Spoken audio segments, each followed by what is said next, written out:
आज हम verbal test के बारे में पढ़ेंगे कि इंटेलिजेंट टेस्ट में वर्बल टेस्ट को कैसे सॉल्व किया जाता है। तो व्यूअर सबसे पहले देखिए हमारा क्वेश्चन है कि give the two letters which will occur next in the series in the correct order.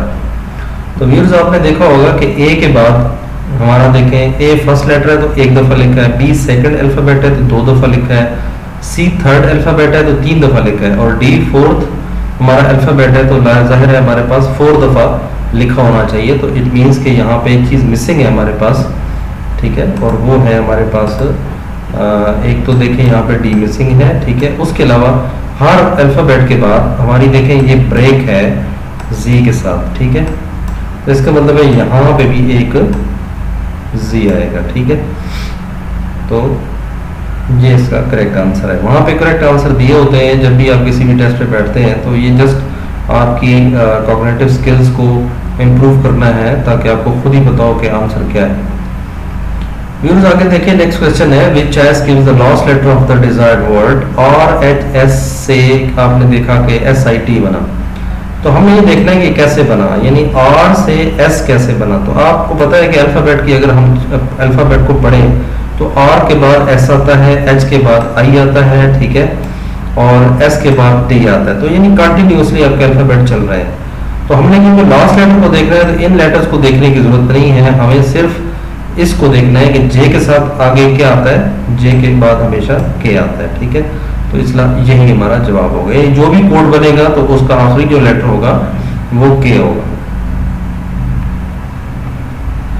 Friday is to Tuesday. अब देखें फ्राइडे से आगे यानी ये आपका एक फ्राइडे है, उसके बाद आपका अगले कितने दिन चले हैं। सपोज हम ये कहते हैं फ्राइडे के बाद सैटरडे, फिर संडे, फिर मंडे, मंडे के बाद आपका ट्यूसडे आ गया, ठीक है। तो यानी 3 दिन आपने छोड़े हैं, तो यहाँ पे हमने वो दिन लगाना है, उसके बाद हमने 3 दिन छोड़ने हैं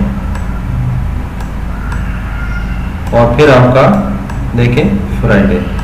तो यहाँ पे कौन सा दिन आना चाहिए, तो यहाँ हमारे पास मंडे होगा क्योंकि मंडे के बाद देखें ट्यूसडे, वेडनेसडे, थर्सडे और फिर फ्राइडे आता है। तो नीचे आंसर दिए होगा उसमें से आपने मंडे को जो है वो चूज करना। नेक्स्ट वो देखें आपका आंसर है winter is colder than summer because. तो सबसे जो बेस्ट ऑप्शन है उसमें हमारा ये है कि cold air blows in winter. तो हर सूरत में सर्दियों में ठंडी हवा चलती है, गर्म कभी नहीं चलती, ठीक है। तो लिहाजा इसका आंसर भी यही है।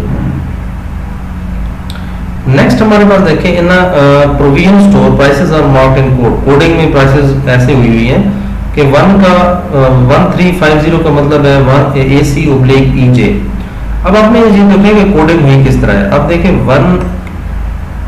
1 का मतलब है A, यानी 1 का मतलब पहला अल्फाबेट, 3 का मतलब थर्ड अल्फाबेट, ठीक है, और डॉट का मतलब जो है वो आपका स्लैश है, और 5 का मतलब जो है वो आपका ई है, और 0 का मतलब जो है वो आपका जे है, ठीक है।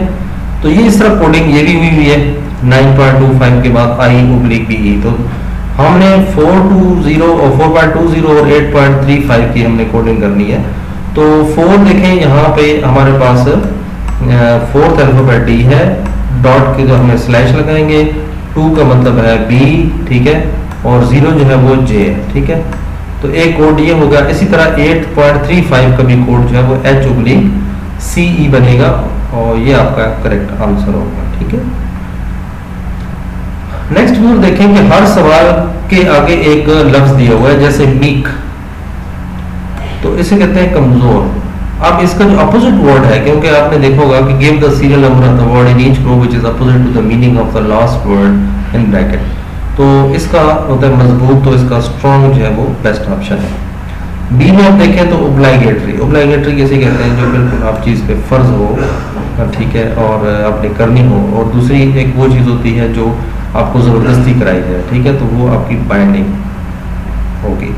और नेक्स्ट आपका प्रूफ है, तो प्रूफ साबित करने को कहते हैं, और एक चीज़ साबित होती है और एक आप चीज़ खुद बनाते हैं, तो इसका अपोजिट होगा एस्टैब्लिश। तो ये आपका आंसर होगा।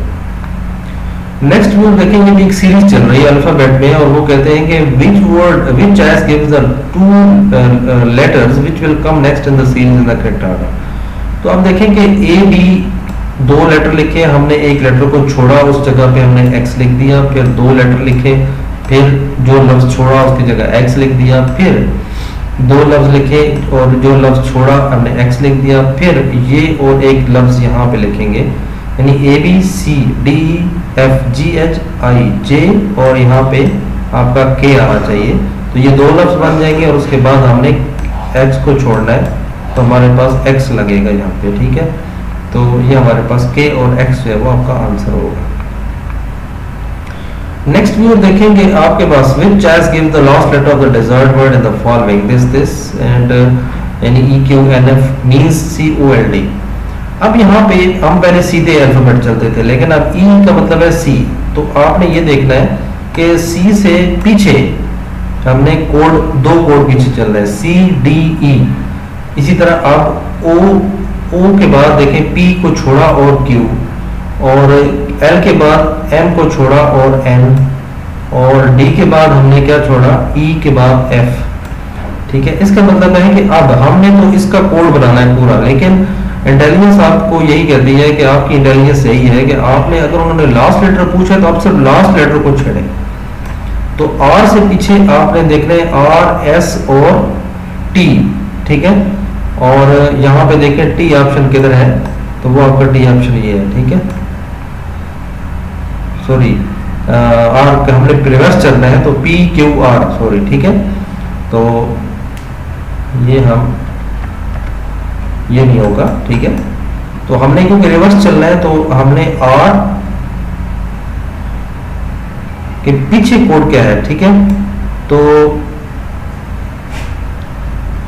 ये कोड तुम्हारा लिखा हुआ है, ठीक है। हमने क्योंकि इससे अगला कोड देखना है, ठीक है, यानी ये कोड तो लिखे हुए हैं, इससे पीछे कौन सा कोड चल रहा है, तो पीछे डेफिनेटली पी, और यहाँ पे पी आएगा तो उसके पीछे पी क्यू और फिर आर आएगा, ठीक है। तो ज़ाहिर है यहाँ पे जो कोड होंगे ये जो जी और वाई के इक्वल होंगे, उनको हमें जरूरत नहीं निकालने, क्योंकि हमने सिर्फ लास्ट लेटर उन्होंने पूछा है, तो पी से हमारा पी लेटर आएगा, क्योंकि पी से पीछे आर मौजूद है, ठीक है।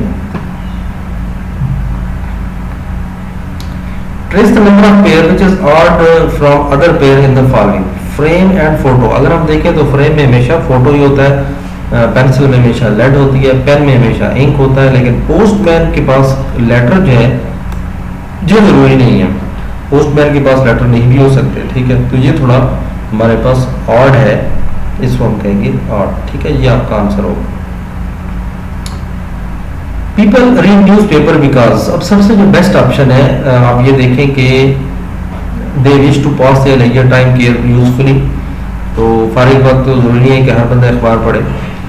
दे wish to know what is happening in the world, अक्सर हम अखबार इसलिए पढ़ते हैं कि हमें पता चले दुनिया में क्या हो रहा है। Newspapers are cheaper than books, क्योंकि ये किताबों से सस्ती है, लिहाजा लोग पढ़ते हैं। तो मेरा नहीं ख्याल कि क्योंकि मुझे अगर सपोज बुक पढ़ने का शौक है तो मैं हो सकता है न्यूज़पेपर ना पढ़ता हूँ। It is a good habit, मैं कहता हूँ ठीक है, बहुत अच्छी आदत है, लेकिन मैं तो ये नहीं करता, मैं तो क्रिकेट खेलता हूँ या गेम खेलता हूँ, ठीक है। तो कोई भी, तो इट मीन्स कि जो बेस्ट ऑप्शन है वो हमारे पास सेकंड ऑप्शन है, ठीक है, कि हम अक्सर सिर्फ इसलिए पढ़ते हैं कि दुनिया में क्या हो रहा है, क्योंकि न्यूज़पेपर का काम यही है कि वो आपकी सराउंडिंग्स की वेयर अबाउट्स बताती है कि क्या हो रहा है आपका। ओके, देखिए नेक्स्ट है सेंड से आपका कोड ये बना हुआ है। तो आप देखेंगे एस के बाद टी यू, यानी दो लफ्ज आपने लिखने हैं। ई के बाद आपने दो लफ्ज लिखे एफ जी, उसके बाद एन के बाद आपने दो लफ्ज लिखे ओ पी। इस तरह अपने दो लफ्ज आगे लिखते जा रहे हैं। तो इसका मतलब है कि अटैक का जब आप बनाएंगे तो अटैक से अगले लफ्ज दो क्या हैं, डी और सी, और टी के बाद आपने लिखना है यूवी, फिर टी है तो फिर आपका यूवी होगा, और फिर ए है तो वो आपने बी सी लिखना है, और फिर इसी तरह सी के बाद डी, तो ये आपका कोड बन जाएगा B C U V U V B C D E L M, ठीक है। तो ये आपका पूरा कोड बन जाएगा।